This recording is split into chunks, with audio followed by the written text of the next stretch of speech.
ঢেউ থামলে স্নান করবে।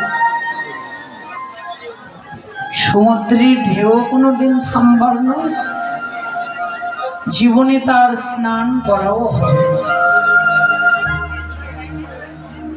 সবকিছুর বিশ্বাস আছে, নিঃশ্বাসটার তো কোনো বিশ্বাস না। কে আমরা কখন চলে যাব, কার জীবনের প্রদীপ কখন নিভে যাবে,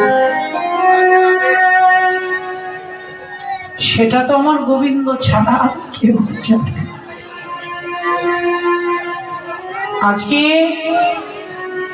আমি আছি, কালকে যে থাকবো এর তো কোনো নিশ্চয়তা নেই। যার কথাটা না বললেই নয়। আজকে 64 প্রহর নাম যজ্ঞের পর এই অষ্টকালীনের যিনি আয়োজন করেন,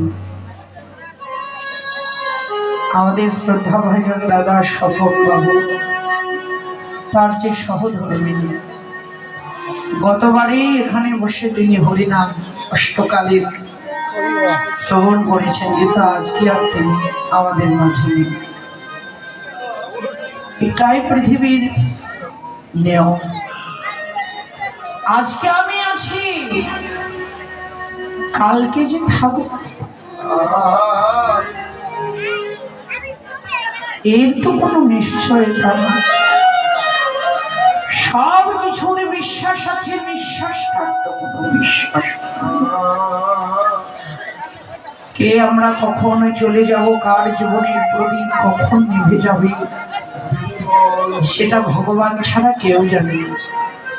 আমাদের প্রতিটি মানুষের এটা উচিত কর্তব্য, সময় থাকতে, দেহের বেলা থাকতে, দেহের ইন্দ্রিয়াদি সতেজ থাকতে কৃষ্ণ ভজন করা, গুরু গোবিন্দ চরণ আশ্রয় করা।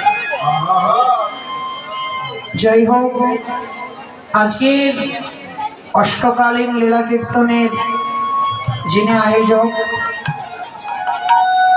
আয়োজন করেছেন আমাদের শ্রদ্ধা ভাজন দাদা স্বপন বাবু, আপনাদের